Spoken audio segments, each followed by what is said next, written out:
our obligation.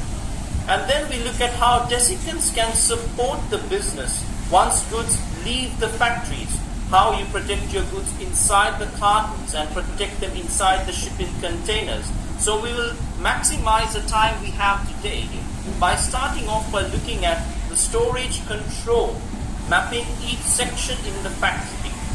So when goods arrive into your warehouses, this is where we always talk about a factory inheriting a problem. This is where you need to start implementing your SOP for mold prevention.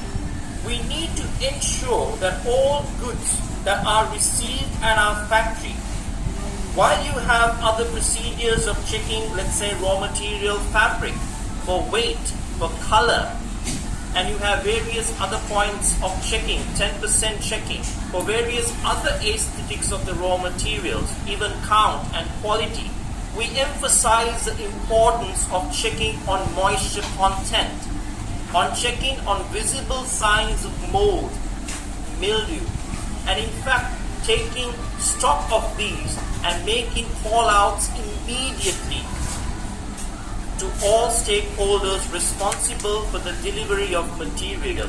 It is at this point that we understand by experience that you may have time to sort out problems.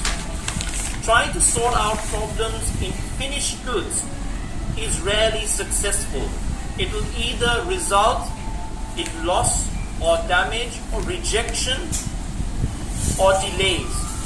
But at inception, at raw material stage, it is important that we escalate these issues to our fabric suppliers, our sourcing teams, and action is taken where reworking perhaps is possible to improve the quality of these materials, improving its moisture content, and in fact if reprocessing is required, that too can be done. So therefore, at the point of receiving, this is where our mold prevention SOP begins. We have to make sure that we implement our checklist from this point. To check, as I said, the quality of the fabric in terms of its moisture content, visible signs of mold infestation, checking to ensure that the materials are all delivered to you in a proper packaging, properly wrapped up, that it is not exposed, and then what types of transport has been used.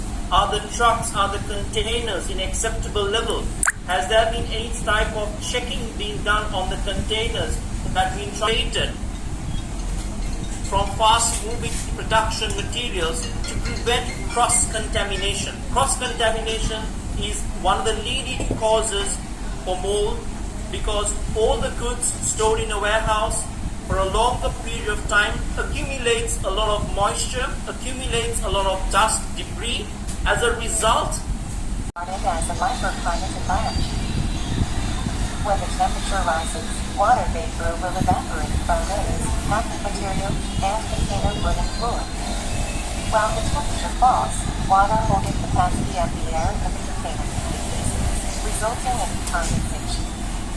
The water vapor condensed on the top of the container drips down to form the container ring. No dehumidification and dry measures are taken. This phenomenon will occur repeatedly. Super dry container density can effectively absorb moisture and keep water content of the air at a low level. So as to reduce the moisture damage, such as container rain, and many of the commodities arrive at the destination safely.